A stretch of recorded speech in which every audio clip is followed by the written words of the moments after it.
All right, good morning, everybody. Welcome to another edition of Bo Knows, brought to you by Chevrolet Buick GMC of Murfreesboro. Kind of an extension, we're trying to do a new thing, kind of an extension of our Bo Knows cars that is on iHeartRadio. So I'm going to just jump right into it. You know, I had the pleasure not too long ago, a few years ago, of selling an American icon, an automobile. His name was Sylvester Stallone. And you can look it up. You can go on, just Google Sylvester Stallone Corvette, and you'll see a picture of me with my wife and Sly. He was one of the nicest guys you'll ever meet. He was very down to earth. When they came out, he and his wife Jennifer came out. My wife and I drove the car down to deliver it to him. It was back when it was really hard to get Corvettes, and look, he's Sylvester Stallone, so I got him one.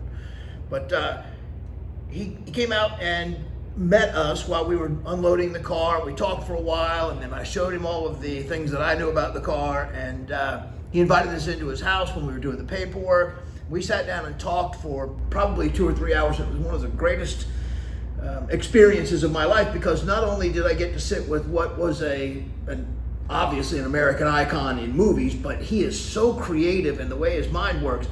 Here's the point.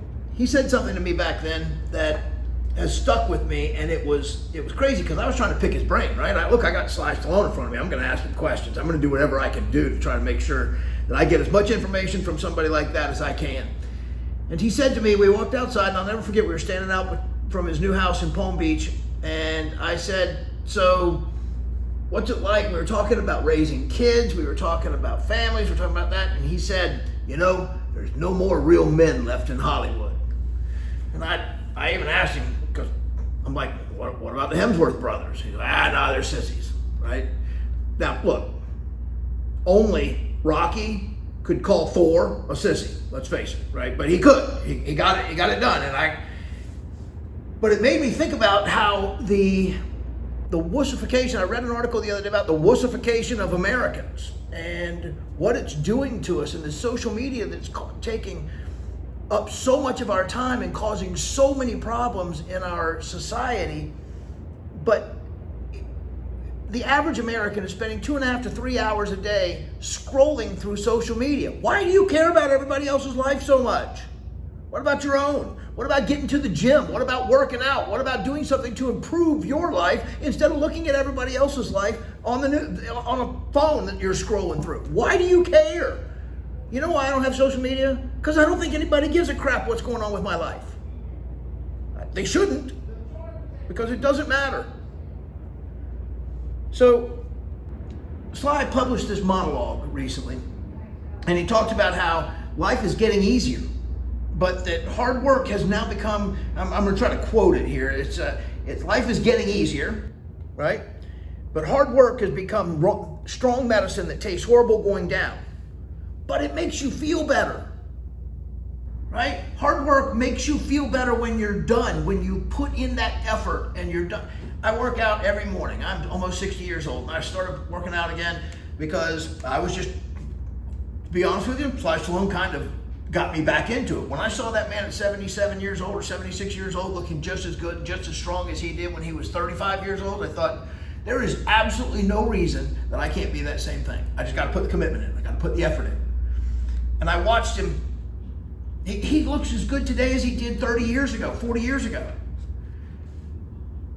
He mentioned that in this monologue that he did recently about self-propelled lawnmowers and, why even lay out in the sun anymore? You just go to a tanning booth. You don't even have to lay out in the sun. Why do you have to? We got automatic transmissions. You ain't got to shift the gears anymore. Everything is meant to make our lives easier, and that's great. Except it's not meant to replace hard work. It's not meant to replace what we as Americans take for granted every day. When you go to the grocery store and you undo that package of meat or you unscrew that can of green beans, somebody somewhere actually worked hard to get that to you. Somebody put some effort in. Somebody probably wasn't on social media while they were doing it. They were taking the time to go put work in and effort in to get something done that you benefited from. I don't know how to fix it, right? I don't know how to fix what's going on, but I can tell you that if we don't, as a society, we're doomed. It is incumbent on every one of us, parents, grandparents, whoever. It's incumbent on us to make sure that the next generation understands what hard work is. You're gonna get pushback. You're gonna get people saying, I don't like that. You're gonna get somebody that's upset with you, mostly your kids. But the reality is, you still gotta push through it. You still gotta make sure that they know and understand that hard work is the only way that they're going to succeed. It doesn't come any other way. You know, I see videos of Jake Paul, right? Guy taking over social media and took over boxing, and he's boxing everybody. But I can tell you this, you know what you don't see? You don't see all the time and effort they put in to getting ready to do those videos that he and his brother did that made them famous. That wasn't just, they were working. Whether you want to call it work or not, they were working and busting their humps every day. You don't just get to do that on a daily basis, go, well, today I'm just gonna wake up and shoot a few shots here and everybody's gonna love me and pay money to see me. That doesn't happen. Life is hard, and work is what creates that balance in your brain that says, I've accomplished something. It's why I feel like we have so many victims and oppressed, and instead of everybody just coming together, let's do some hard work. Let's put the effort in. If you're not willing to put the effort in, quit acting like you should reap any of the rewards. You shouldn't. You should get nothing. Put the effort in, get the rewards. But we're not only are we're not forcing people to work hard, we're telling people you don't have to work. We'll lower the standards for you. Oh, I'm sorry, Johnny, you can't get A's, and half your class can't get A's. Here's what we'll do. We'll just lower the standards and say an A now is an 80 instead of a 90. We'll just make it where everybody gets A's. Get away with that noise. That's not gonna work. All that teaches kids is you don't have to work hard. You don't have to be better than anybody else. I am all for equal opportunity, 1000% for equal opportunity. I am absolutely against equal outcomes. Doesn't work that way. I got a lot of people that got a lot more money than me, that do a lot better than me. I got people that are a lot more talented than me. I can't sing. I'd be a star if I could sing, but I can't. And so should my outcome be that I get to make as much money as Taylor Swift? I can't do what she does.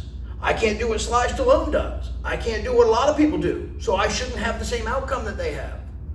And neither should anybody else. If you don't have what it takes to be that person, quit trying to be envious of that person and go work on what it is that's going to make you happy. That's what chasing the American dream is about. It's not about equal outcomes. It's about equal opportunity. And look, I'm not telling you there's opportunity out there for the same for everybody. There's not. We have failed children in public education year after year after year and not given them the opportunity that they deserved. But that falls on the adults, not the kids. That falls 100% on the people making the policies that don't hold the teachers accountable for making sure that the kids have to read and write. That falls on the politicians for making it too easy for everybody to be able to feed themselves every day. It shouldn't be that easy. It should be work. It should be hard. I just feel like that we are wussifying the entire country, and we got to stop. We got to find a way out of it.